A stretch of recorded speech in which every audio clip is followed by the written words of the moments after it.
24 janvier 2021, c'est l'heure de la revue de la presse et des médias israéliens en direct de Jérusalem sur Studio Kalita.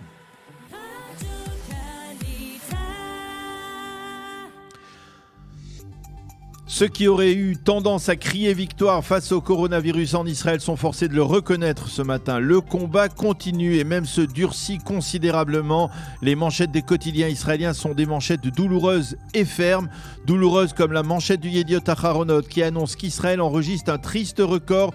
51 218 nouveaux malades depuis le début du mois de janvier sont des jeunes de moins de 17 ans. 138 d'entre eux ont été hospitalisés. 9 sont dans un état grave ou critique. L'une des suppositions avancées par les équipes médicales est que la variante britannique est plus fréquente au sein de la jeunesse israélienne. Et le journal nous montre un lycéen qui se fait vacciner en perspective des épreuves du baccalauréat israélien. La fermeté, on la retrouve en manchette du Israël Hayom et à double titre. Pour lutter contre la variante britannique, Binyamin Netanyahou exige la fermeture de l'aéroport Ben Gurion pour 2 semaines. C'est un titre que l'on retrouve dans le Maariv et en page d'ouverture du site Ynet.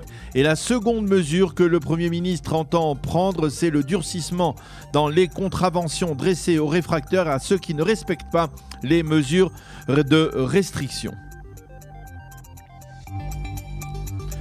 Le Israël Hayom mentionne lui aussi le taux de contamination important chez les jeunes Israéliens. Eran Reznik l'écrit ce matin avec plus de détermination que jamais dans le Israël Hayom.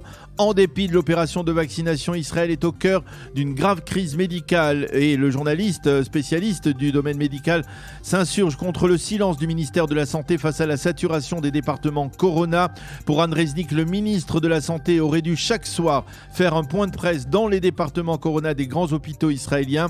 Le Maariv, lui, cite ce matin en évidence un rapport des services de renseignement de l'armée qui affirme qu'une mutation du virus qui serait résistante au vaccin pourrait également se développer en Israël, donc une variante israélienne, affirment les services de renseignement militaires israéliens dont on ne sait pas s'ils ont dans leur rang des médecins, des épidémiologues experts en la matière. Et dans cette situation de crise, alors que l'on recense chaque jour encore des milliers de nouveaux malades, une partie de la communauté orthodoxe a toujours du mal à respecter les règles.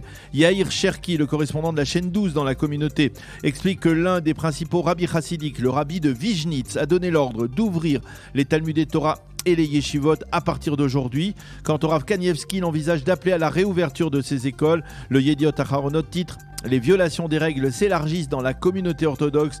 Le quotidien revient sur le grave incident au cours duquel des élèves de yeshivot ont vandalisé un véhicule de la police israélienne jeudi dernier en soirée à Bnei Brak. Cela intervient alors que tous les quotidiens et les sites d'information mentionnent en évidence le très douloureux drame personnel du président fondateur de l'association Zaka, Yehuda Meshizav, qui, vous le savez, est bien entendu l'un des responsables dans la communauté Haredi. Il y a un mois, Meshizav a perdu son jeune frère. La semaine dernière, c'est sa mère qui est décédée des suites du coronavirus. Et durant le Shabbat, c'est son père qui a succombé lui aussi à la maladie. C'est une fracture sur 2 autres fractures. Maître du monde, c'est une épreuve douloureuse, écrit ce matin Yehuda Meshizav sur un post dans sa page Facebook. L'actualité diplomatique avec le Israël Hayom qui nous ramène aux États-Unis au premier jour de l'administration Biden avec déjà une sollicitation de la part de l'État d'Israël. Les autorités israéliennes ont l'intention de demander à Joe Biden de protéger l'État hébreu face aux procédures judiciaires de la part de la Cour pénale internationale de l'Haye.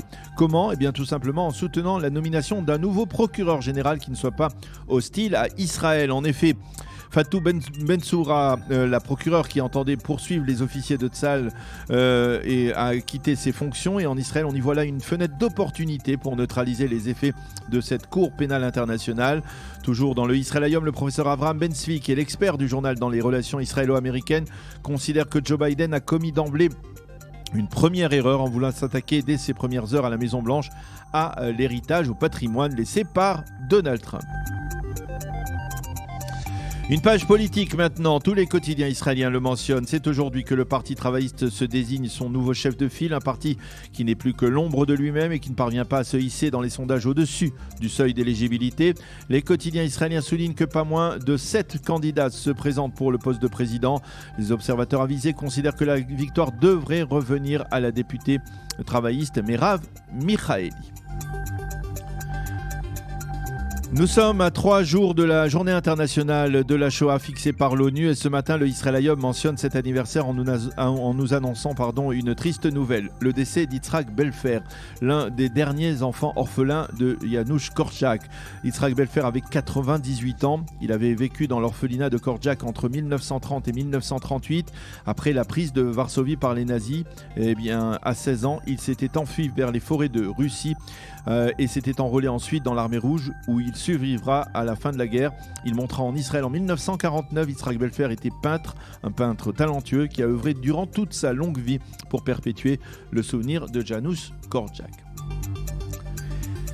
Et puis ce matin, la presse israélienne rend un hommage appuyé à Larry King, le roi de CNN qui s'est éteint ce week-end à l'âge de 87 ans. La mort d'un présentateur de légende, titre le Yediot Aharonot. Le Israël Hayom rappelle que Larry King était juif et que son programme d'entretien avec les plus hautes personnalités au monde était particulièrement populaire. Même Vladimir Poutine a même déploré donc hier sa disparition.